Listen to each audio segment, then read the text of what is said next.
Pagi yang dahsyat, Kak Tasya, dan selamat pagi pendengar saya Smart FM dari seluruh jagat raya. Wah, sekarang dengan internet yang mendengarkan bukan hanya Jakarta saja, tapi seluruh jagat raya. Yes. Jadi ternyata tuh setiap saat kita mengambil 3 keputusan. Setiap saat, setiap waktu kita bangun tidur dan kita pilihannya benar-benar kita pilih secara sadar. Gini loh, orang tuh mengambil keputusan itu biasanya basicnya dari 5 hal, tapi nanti 3 keputusan ini terus. Basicnya apa sih? Kalau Anda menerima rasakan panca indera, nah ini kan proses berpikir. Proses berpikir itu menerima rasakan panca indera, terus kemudian kita mulai membandingkan. Membandingkan dengan apa? Dengan 5 hal. Satu, kita membandingkan dengan DNA kita ribuan tahun yang lalu, kita takut apa, ada suara keras kita takut, takut ketinggian. Nah itu secara DNA sudah ada di dalam hati kita. Nah, kemudian kita membandingkan dengan pengalaman kita. Kita pengalaman masa lalu kita apa, wah aku dulu pernah kena di saham, kalau gitu nggak usah masuk saham lagi misalnya gitu ya. Dulu saya kerjasama dengan orang, ternyata kerjasama malah ditipu, kalau itu nggak usah kerjasama lagi. Nah, itu keputusan itu berdasarkan pengalaman masa lalu. Kemudian berdasarkan pengalaman orang lain, itu berdasarkan referensi. Itu berdasarkan referensi. Tapi banyak kita nggak tahu loh, kok ini saya ambil kemana. Nah, kemudian yang berikutnya yang referensi itu pengalaman orang lain. Kemudian yang keempat itu ambil keputusan berdasarkan apa? Berdasarkan satu yang namanya kepentingan kita atau goal-goal kita, keinginan kita. Nah, aku pengen kaya. Wah, kalau gitu korupsi aja 1 triliun. Ih, keren banget loh, rumah digerebek gitu bisa ada 1 triliun, ada emas, ada duit. Saya bilang keren amat gitu ya. Nah, tapi sama, jadi kepengen, boleh nggak berdasar goal? Boleh aja, kalau kita nggak punya goal, biasanya kita nggak membandingkan dengan penerima rasa panca indera, oh ini kepentingan kita apa atau goal kita apa. Yang kelima, berdasarkan prinsip-prinsip kita. Nah, terus bagaimana mengambil keputusan? Yang lebih baik berdasarkan apa? Nah, 5 ini dikombinasi dengan baik, hasilnya baik. Tapi setiap waktu, setiap detik, kita tuh mengambil keputusan. Keputusan apa? Ada 3 hal yang selalu kita ambil setiap detik. Anda mau fokus kemana? Coba bayangin, kalau ada satu orang fokus selalu apa hal yang dia kurang, kira-kira bahagia nggak orangnya? Nggak, oke. Tapi kalau satu orang selalu fokus bersyukur, kira-kira bahagia nggak dia? Bahagia. Tapi maju nggak pertanyaan saya? Lu kalau bersyukur terus, susah mau maju. Ya. Bersyukur itu bahagia, tapi bahagia yang naik. Nah, demikian juga. Jadi kita fokus kemana, tentu saja itu emosi kita akan keluar. Kalau emosi kita keluar, yang terjadi, keputusan kita berbeda. Jadi, oh ya emosinya tertentu, jadi saya mau fokus di sini sih. Begitu Anda fokus misalnya, Anda fokus ekspektasi atau apresiasi? Kalau Anda fokus ekspektasi terus, berharap terus, kira-kira banyak kecewa nggak? Yes. Kalau Anda apresiasi terus, pertanyaan saya, mungkin nggak Anda ceritanya terjebak di dalam satu zona yang, ya sudahlah kayak tadi bersyukur saja, gitu ya. Anda fokus mana? Masalah atau solusi? Kalau Anda fokus solusi, tetapi seringkali Anda tidak tahu masalahnya, masalah yang pokok mana, solusinya tidak sesuai dengan masalahnya. Tapi fokus masalah terus, silakan. Nah sekarang, Anda fokus kemana? Complaining atau fokus bersyukur dan solusi? Nah bagaimana kita membalankan fokus ini? Contohnya, jadi pada waktunya misalnya Anda ada masalah, ya Anda pikirkan dulu masalah sesungguhnya di mana. Sebentar, masalah sesungguhnya di mana? Masalah sesungguhnya di mana? Masalah sesungguhnya di mana? Sampai oh, ini masalah sesungguhnya. Oke, kalau gitu solusinya apa? Setelah solusinya kita praktekkan, oh bukan, ini bukan masalah sesungguhnya. Sometimes kita itu menemukan, oh ini bukan masalah sesungguhnya. Dan masalahnya itu bisa beruntut namanya bottleneck. Contohnya di dalam bisnis ya, di dalam bisnis. Seringkali, wah ini servis kita kurang bagus, ini servis kita kurang bagus, kita tinggalkan servis. Very good. Tapi pertanyaannya, servis Anda yang bagus ini tidak diketahui oleh calon-calon customer yang baru.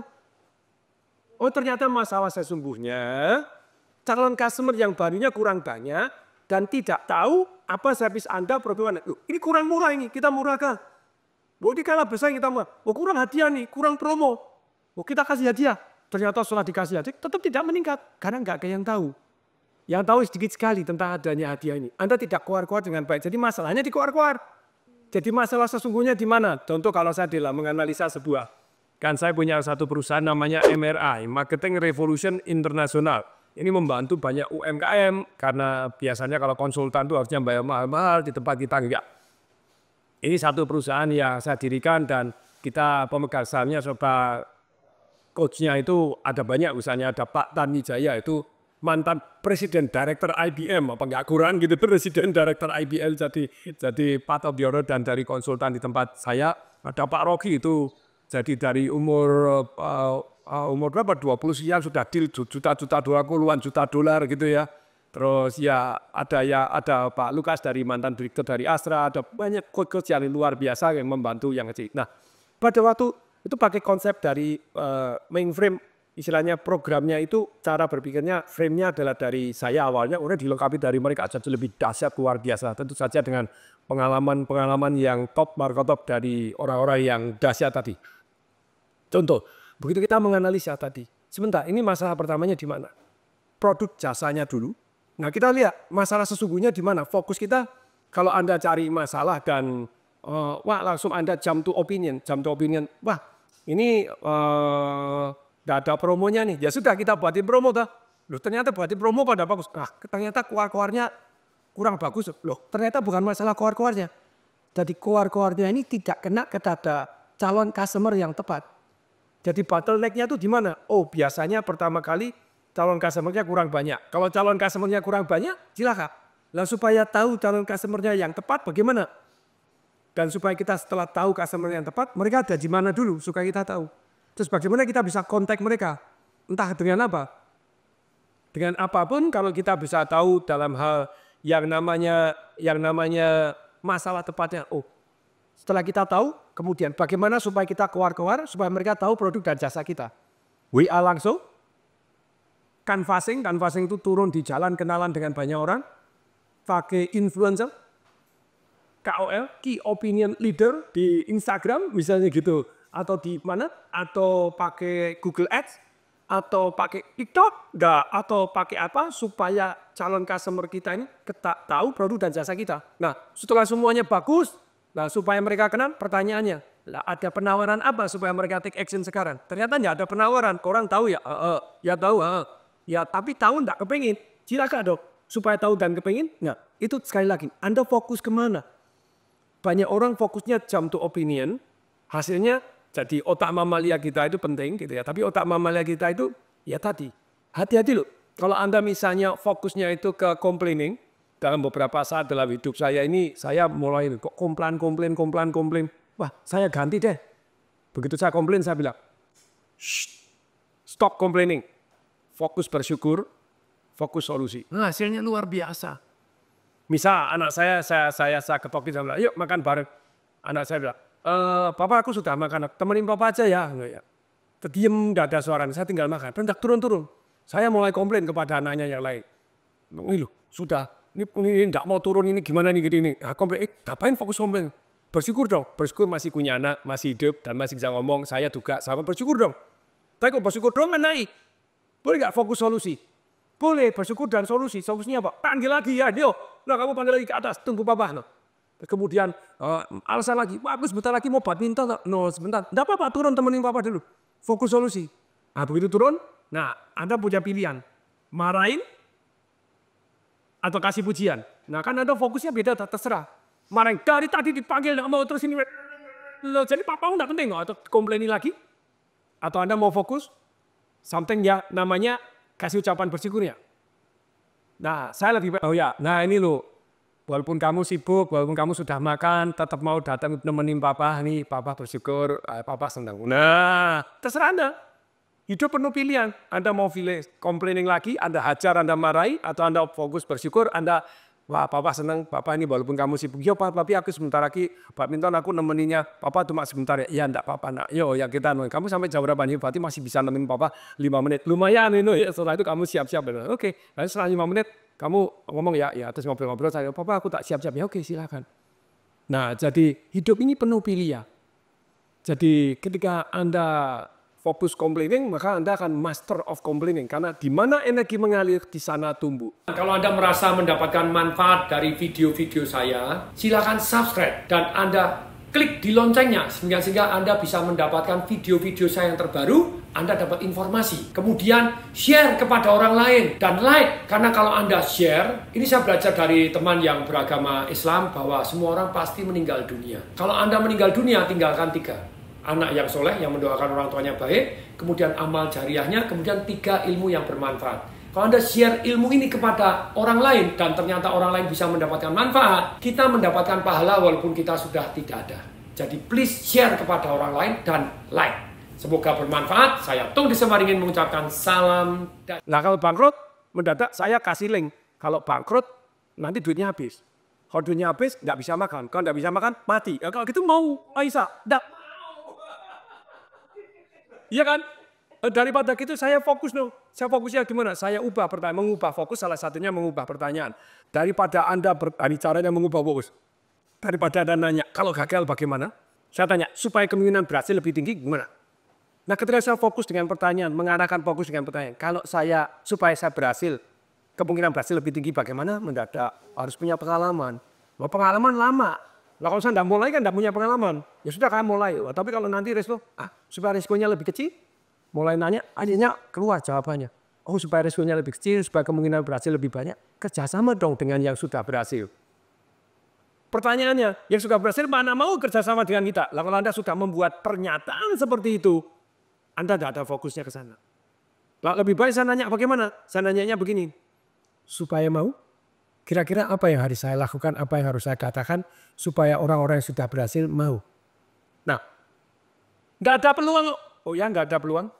Kan saya sering kali ditanya, Pak To ini 2025 nih gimana dunia nih kelihatannya suram nih katanya menteri ini agak suram katanya gini Donald Trump. Wah nanti akan American first jadi American yang ini pasti akan perang dagang lagi dengan Tiongkok termasuk dengan Indonesia katanya bahkan yang di Gaza ada 2 juta orang mau dikirim ke Indonesia.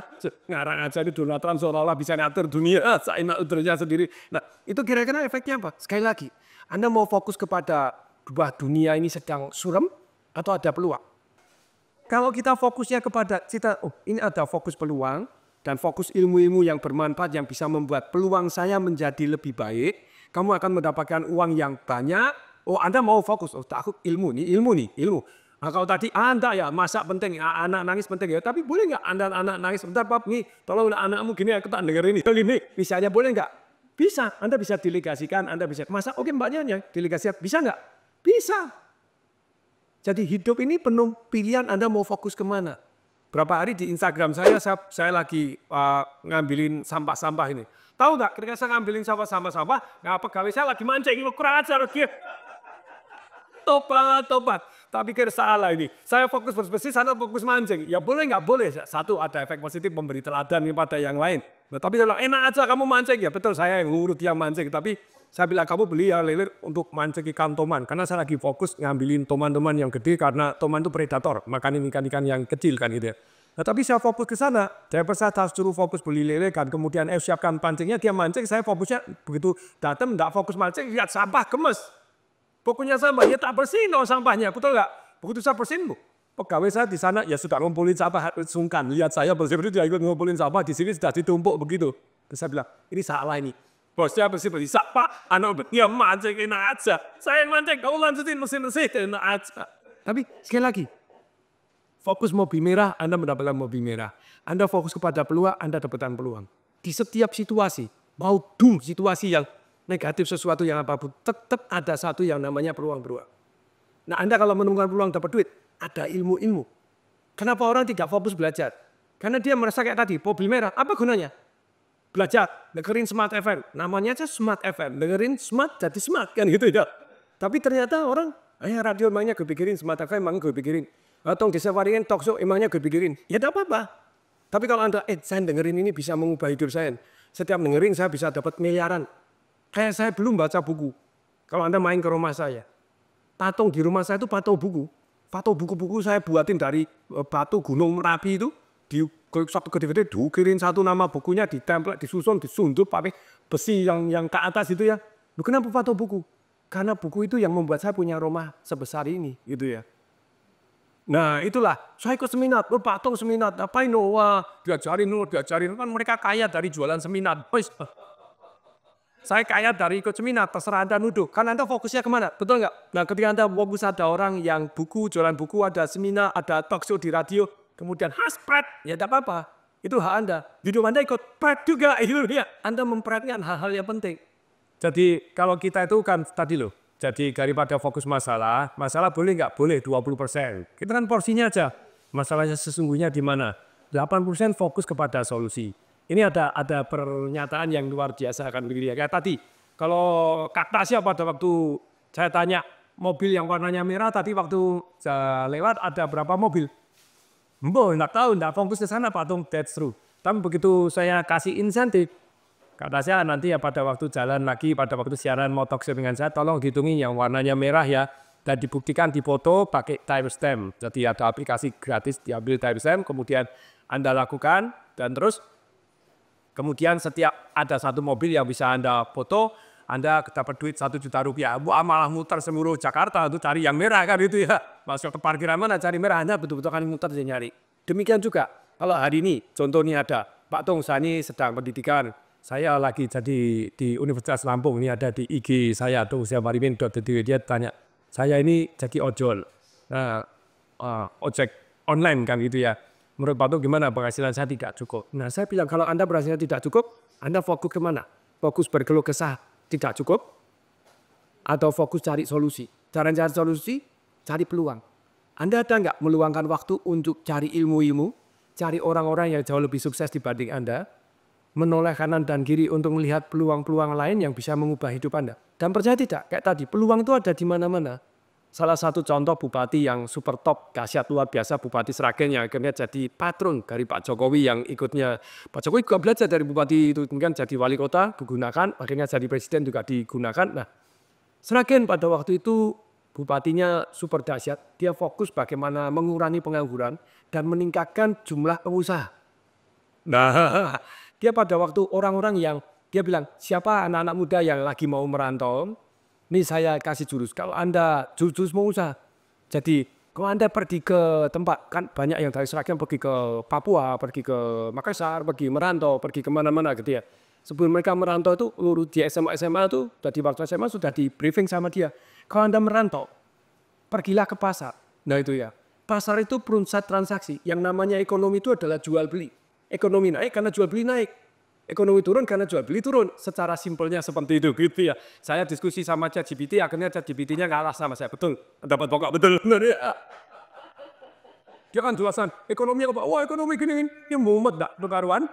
Mesti dia ngambil dari textbook, kemudian bisa nggak secara 2 kata saya akan sampaikan bahwa ekonomi adalah jual beli. Bisa juga. Kemudian dia langsung ini diskusi, akhirnya dia betul. Pendapat Anda kalau 2 kata ya ekonomi adalah jual beli kan. Nah, Bupati Sragen ini luar biasa. Jadi apa yang dia lakukan? Di briefing, pergilah ke pasar. Ke pasar itu pada waktu Anda sebelum berangkat, Anda pergi ke pasar, di Sragen ada pasar itu, ada jualan apa aja, Anda catetin, Anda ingat-ingat. Pergi ke sana juga Anda ingat-ingat tuh.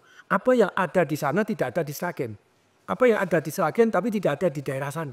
Nah, kalau kamu tidak punya duit, bantu aja dulu orang yang di sana jual beli, bantu di lapak. Jangan hitungan duit, bantu dengan kerja keras, dengan penuh semangat, dengan penuh kejujuran, dengan penuh antusias di pasar. Setelah Anda bantu, kemudian Anda sudah mulai tahu, oh proses jual belinya, dan ada barang-barang yang di sana tidak ada, tapi di Sragen ada, atau di kota lain ada.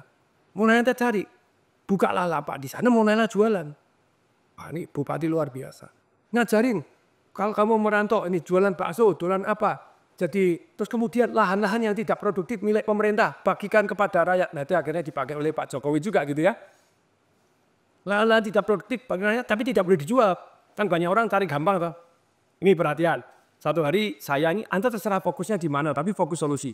Saya ini di yayasan untuk istilahnya alumni UNS, Universitas 11 Maret. Nah, kemudian kita ngumpulin duit, bagi komputer, bukan yang UNS. Itu UNS ya di SMA juga, SMA Negeri 3. Pak Peri Warjio itu juga ketua Dewan Pembina, saya Dewan Pembinanya juga untuk alumni. Terus kemudian kita mengumpulkan duit, kasih kepada set, dan juga tidak pernah senang. Ngasih buat gue itu tidak pernah senang. Ngasih komputer, tahu nggak komputernya diapain? Dijual. Untuk apa? Bayar tinjau. Untuk judi online. Untuk beli rokok bapaknya. Dan tidak bisa. Saya bilang enggak, pembantu itu kita bukan keep one way. Anda tanda tangan bahwa ini pinjaman. Anda lulus Bali, nilai sekolahnya meningkat. Jadi harus ada two way-nya. Jadi, tapi balik lagi, Anda mau fokus kemana? Fokus ngasih saja atau fokus sebetulnya mendidik orang? Nah, itu kan beda dah. Nah, jadi hidup ini pemerintah sama. Kemarin contohnya, saya baru masukkan di Instagram, lumayan viral gitu ya. Gara-gara Nvidia akhirnya mau buka pabriknya atau buka apanya di Vietnam. Pak Bambang Brojonegoro cerita, ya di Indonesia itu kelemahannya karena izinnya berbelit. Bukan masalah insentif pajak. Bukan masalah tenaga kerja yang di sana lebih murah atau lebih bagus. Enggak. Karena Nvidia jangan dihina, di Amerika aja bayar mahal mau gitu ya. Nah tapi balik kenapa? Karena izin berbelit. Dan ini masalah klasik sejak pemerintahan zaman kapan. Nah, Anda fokus solusinya atau fokus komplainnya? Atau fokus curhatnya? Ini terserah Anda. Kalau saya dulu pada waktu itu ada satu bupati mau mencalonkan diri, mau mengalahkan pertahanan, saya bilang kasih program ini. Jadi contohnya, jadi pemerintah itu sudah mempunyai standar. KTP kalau sudah foto harus jadi dalam waktu 1 jam. Itu dilakukan Pak Jokowi di Solo. Tapi kita tambah lagi, kalau 3 hari ternyata tidak jadi, maka pemerintah yang membayar denda 100.000. Nah kalau sudah begitu, kemudian saran saya kedua apa? Buat papan pengumuman yang mencolok. Di mana di sana ada tulisan, apabila ada pungutan liar ataupun kesulitan dalam pengurusan izin apapun. Kan itu ya. Ada pungli, Anda merasa dipersulit, ataupun ada ceritanya yang Anda anggap tidak wajar dalam proses pengurusan, syarat-syaratnya dipermudah, ditempel. Kalau Anda sudah memenuhi syarat ini, dipermudah dulu. Kalau tidak jadi dalam sekian hari, silakan ke nomor telepon sekian. Dan itu harus papan pengumumannya besar. Dan di sidak itu setiap papan pengumumannya ditempel enggak? Sudah dikasih aturan. Kalau papan pengumumannya itu tidak ditempel atau teleponnya tidak benar atau Anda ganti, langsung pimpinan kantornya ganti seketika. Tidak ditempel ganti. Tidak ditempel ganti. Dengan pengawasan melekat seperti ini, kira-kira urusan izin selesai enggak? Dan pemerintah bayar denda. Apabila lebih dari sekian tidak selesai, Anda sudah memenuhi syaratnya dipermudah, pemerintah yang bayar denda. Dan bayar denda gimana? Pimpinannya yang cerdas dulu, sikat duluan. Lah coba buat KTP, ayo, blanko habis. Dulu dirjennya namanya Profesor Dr. Zudan. Pak Zudan Arif Fabrolo itu adalah murid saya. Waduh gaya, dia sekarang profesor. Dia jadi gubernur 3 kali dan gubernur terbaik. Jadi pejabat gubernur. Nah, saya pada waktu itu buat KTP di daerah saya, tidak ada.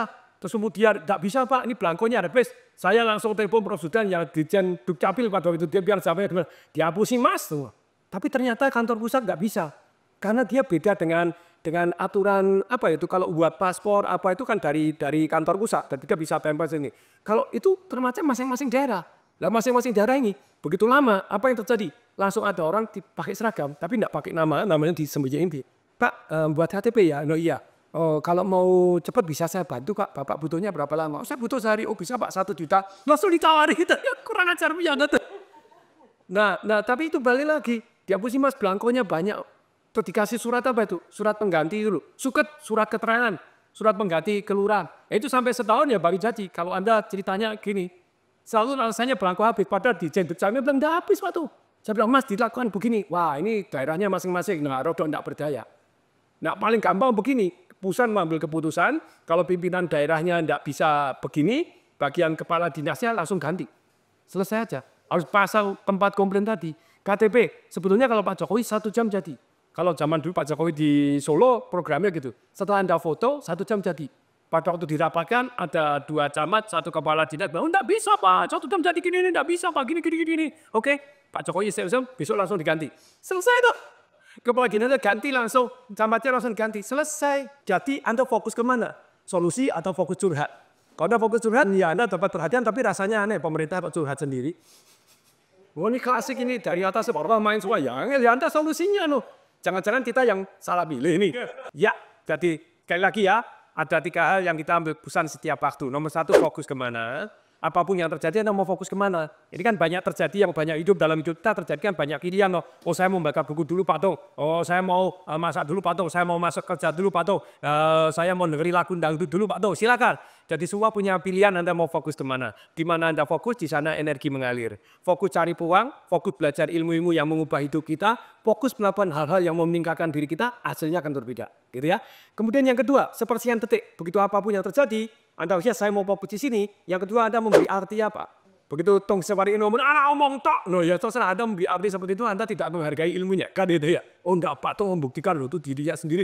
Dan murid-muridnya banyak sekali yang sukses. Ya Anda memberi arti seperti itu. Nah silakan, oh saya mau dengerin ini. Saya artinya, oh bisa jadi ini suatu hal bermanfaat dan mengubah hidup saya. Kalau Anda memberi arti bahwa ini contoh gampang gitu ya. Anda, orang tua Anda marah. Anda memberi arti apa? Dimarahin atau sedang dibimbing? Terus Anda memberi arti toh, sesuatu hal sama-sama terjadi. Ini hukuman dari Tuhan atau ini panggilan dari Tuhan untuk membuat saya jadi lebih baik. Beda nggak? Ini ada kisah based on true story di Amerika, ada dua wanita diperkosa sama 4 orang bareng-bareng gitu ya. Kemudian yang satu ditanya sama psikolognya, ditanyain, ini apa artinya hal kamu? Saya dukung Tuhan. Saya jadi sampah, saya dikotorin. Tidak ada orang laki-laki yang mau dengan saya. Kira-kira kalau dia memberi arti seperti itu, apa yang akan dilakukan dia? Bunuh diri, depresi. Tapi yang satu, bareng di saat itu dia juga diperkosa, dia ditanyain, apa artinya kamu? Kita jawab lagi, ini panggilan Tuhan. Saya harus belajar bela diri. Saya akan belajar bela diri kepada wanita-wanita seluruh dunia. Sedemikian sehingga tidak semudah itu, dia akan memperkosa. Oh dia keliling dunia belajar bela diri dan dia jadi guru bela diri yang luar biasa. Dia mendirikan satu organisasi namanya Women Self Defense, luar biasa. Ngajari strategi-strategi yang so simple, stupidly simple. Oh dan ilmunya luar biasa keren. Soalnya di perusahaan itu bilang stop. Dan ada peran psikologis dulu. Ingat anakmu juga perempuan. Ingat ibumu juga perempuan. Itu peran psikologis dulu. Mereka stop, Anda cuma stop. Tapi tidak langsung lawan-lawan gini supaya orang siap-siap jarak jauh enggak. Nekat megang. Pegang jarinya putar, pletak, langsung butuh ini pletak, nggak bisa toyong, darling. Nekat, lehernya didorong gini, dipukul gini, cok, gini cok, tek patah, langsung mati orang. I am so sorry. Ya ilmunya luar biasa membahayakan. Ya memang sih, saya semakin zaman dulu semakin belajar bela diri, belajar ilmu-ilmu itu ya ngeri, jadi tidak berantem aja. Kalau berantem lari aja daripada bunuh orang, karena ilmunya lebih mematikan. Bab gini doang, taruh di leher. Didorong begini, dorong gini, cok, tak, kepala melontir, selesai Anda tamat riwayat. Mau dicoba, ada yang mau nyoba sini? Sebelum. Tapi balik lagi gini teman-teman semua. Balik lagi, apa yang Anda berikan arti? Kalau Anda salah memberikan arti, emosinya salah. Kalau emosinya salah, keputusannya salah. Keputusannya salah, tindakannya salah. Tindakannya salah, hasilnya salah. Hasilnya salah, nasibnya salah. Nasibnya salah, hidupnya salah. Jadi ilmu memberi arti ini luar biasa. Jadi Anda memberi arti dunia makin buruk atau ini peluang untuk meningkatkan diri? Anda beri arti bahwa ini hukuman dari Tuhan atau panggilan Tuhan supaya kita menjadi lebih baik? Apa memberi arti bahwa kita harus menghindar atau kita harus hadapi? Lupa itu apakah semua harus dihadapi? Enggak. Ada sesuatu harus menghindar aja. Untuk apa? Gitu loh ya. Cari perkara gitu ya. Tapi kalau Anda strateginya cuma menghindar terus, nah supaya bijaksana belajarlah. Jadi saya sampai di buku saya Life Revolution itu di Gramedia masih ada. Mungkin bentar lagi juga saya terbitkan sendiri karena ini Financial Revolution mulai saya terbitkan sendiri, Marketing Revolution mulai saya terbitkan sendiri. Nah mumpung masih ada silahkan cari buku Life Revolution. Itu ilmu mengambil keputusan dalam kondisi kritis ataupun istilahnya kritis itu apa sih? Efeknya bahaya terhadap kehidupan kita. Dan waktunya mepet itu kritis. Caranya kita bagaimana? Ambil keputusan gitu ya. Dan itu ilmu penting. Tapi sekarang saya bahas dulu 3 hal yang selalu kita ambil apa? Fokus kemana? Artinya apa? Ya kemudian yang ketiga. Anda akan mau melakukan apa? Sepersekian detik Anda akan mau melakukan apa? Jadi untuk memengaruhi apapun keputusan kita. Yang paling berpengaruh itu Anda akan mau melakukan apa? Memberi arti, tindakannya beda, hasilnya beda. Fokus kemana, tindakannya beda, hasilnya beda. Berarti, apapun yang Anda lakukan, penuhi 4 hal ini. 1, Anda merasa lebih baik. Tapi jangan hanya merasa lebih baik. Banyak orang hanya merasa lebih baik. Jadi rokok, jadi kemudian minum pil koplo, terus kemudian minum minuman keras. Jadi apa yang Anda lakukan? Anda cuma merasa lebih baik, tapi tidak benar-benar jadi lebih baik. Jadi kalau Anda benar-benar mau melakukan, Anda timbang dengan 4 nih. 1, harus merasa lebih baik. Untuk merasa lebih baik, tidak enak. Yang kedua, benar-benar jadi lebih baik. Kalau Anda lagi cemas, lagi mau olahraga, misalnya gitu. Sudah terbukti kalau Anda olahraga cemasnya menurun. Melakukan pernapasan. Sederhana aja, misalnya ada cemas ya. Anda sedotnya 2 kali, hembusnya panjang, sedot.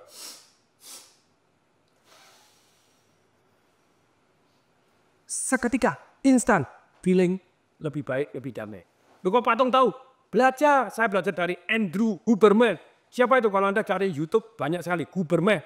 Huberman itu ahli neuroscientist. Nah, jadi dia membuktikan dari riset-riset, napas ini sangat mempengaruhi emosi kita. Daripada minum pil koplo, minum obat tidur, mending ganti pernapasan toh gitu loh ya. Efek ke ginjal Anda, efek kemana ya pernapasan ini diganti. Sedot 2 kali. Ngambil pendek baru hembuskan. Sekali aja coba lama. Instan Anda feeling good. Apalagi Anda 2 kali, 3 kali sedot. Panjang, sedot lagi pendek. Mudah. Langsung damai. Nah, tapi balik lagi. Jadi yang ketiga, apa yang Anda lakukan memenuhi 4 kriteria. 1, merasa lebih baik. Yang kedua, benar-benar jadi kita lebih baik. Bukan hanya perasaannya, tapi tubuhnya jadi berantakan. Yang ketiga, orang banyak jadi lebih baik. Termasuk keluarga kita jadi lebih baik. Yang keempat, direstui Tuhan. Lah kayak tadi, Anda fokus mana? Fokus merasa benar atau fokus relationship Anda? Banyak orang tidak peduli relationship jadi berantakan. Mereka aku benar, aku tidak salah. Aku udah benar 100%. Ya enggak lah, nadamu aja sudah tidak benar. Ini mana bisa benar 100%. Tidak ada orang benar 100%. Semua yang salah itu sudah benar. Tidak ada. Nadamu salah, sudah sarannya salah, hasilnya salah. Maksudnya baik, hasilnya bisa tidak baik. Lu kamu yang salah sangka. Lu iya, salah sangka kan tetap 2 belah pihak. Mungkin Anda tidak komunikasi atau Anda komunikasinya salah sehingga orang lain salah sangka. Ada Anda salah nggak? Tetap ada adil. Kalau orang mau tes cermin, mau cukup rendah hati. Anda ada salahnya Darwin, gitu loh ya. Tapi kalau Anda fokusnya merasa pengen benar, bukan relationship-nya yang Anda utamakan. Terus tindakannya Anda, ya jangan tanya relationship Anda mau kemana. Halo Darwin, untuk keluarga Anda, untuk bisnis Anda, untuk partner Anda terserah. Anda mau fokus solusi atau fokus masalahnya? Lu boleh nggak Anda bilang, Pak, yang ini saya stop, solusinya saya tidak bergaul lagi dengan orang ini, boleh aja. Kan tidak harus Anda bergaul dengan orang-orang yang menyedot energi Anda, orang yang istilahnya merasa benar sendiri terus, tapi tetap boleh nggak bangun relationship dengan baik, tapi ya sudah tidak usah hubungan bisnis, ya enggak apa-apa. Kalau itu saudara, ya kalau dia butuh bantuan, ya Anda bantu, boleh nggak? Ya tetap boleh dong itu saudara Anda kok. Kan gitu toh.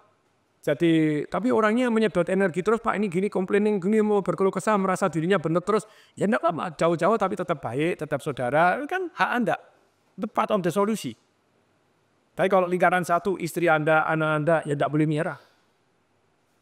Kalau lingkaran 2, lingkaran ketiga, enggak apa-apa, jauh-jauh lah, enggak berteman, enggak apa-apa.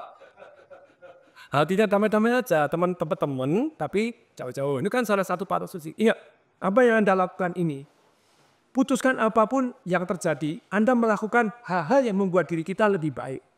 Lebih sehat, lebih kuat, lebih harmonis, lebih bijaksana, lebih bermanfaat, dan lebih direstui Tuhan. Jadi kalau Anda pegang, apa yang Anda lakukan ini membuat Anda lebih baik dan orang banyak lebih baik, serta direstui Tuhan, mesti apa jadi baik. Patung, kenapa nggak direstui Tuhan? Biasanya kalau Anda memenuhi merasa lebih baik, benar-benar jadi lebih baik, orang banyak jadi lebih baik, mestinya itu akan direstui oleh Tuhan. Tapi kalau direstui Tuhan, pertanyaannya begini, Tuhannya Tuhan yang mana? Itu ya, menurut siapa gitu loh. Kadang orang menomorsatukan Tuhan, lupa kemanusiaan. Jadi Tuhannya Tuhan yang salah. Ini pasti saya melakukan ini, saya pasti masuk surga. Ternyata salah. Masuk surga menurut siapa? Menurut ayat ini. Ayat ini tafsirnya yang mana? Gitu ya. Tafsirnya siapa? Lah, jadi ketika Anda benar tetap biasanya itu kalau saya bilang merasa lebih baik, benar-benar lebih baik, orang banyak lebih baik, biasanya direstui Tuhan kok. Jarang sekali sebutkan Anda angel sekali ya kalau Pak itu orang banyak untuk Anda tidak. Tapi kalau direstui Tuhan, betul belum tentu direstui Tuhan sebelah yang mana. Jadi jangan-jangan Anda Tuhan yang salah, akhirnya melakukan something yang salah. Jadi banyak orang kan menuhankan diri sendiri. Ini menurut Tuhan. Loh, emangnya Anda Tuhan. Menurut kitab suci, tafsir Anda, tafsir orang lain ada nggak yang beda? Ada loh ternyata. Hati-hati gitu yang mengatasnamakan Tuhan. Hati-hati, sungguh-sungguh hati-hati. Boleh nggak? Boleh, tetap harus direstui Tuhan. Tapi biasanya kalau Anda merasa lebih baik, benar-benar jadi lebih baik, keluarga Anda jadi lebih baik, orang banyak lebih baik, biasanya di restui Tuhan kok. Ini pendapat saya.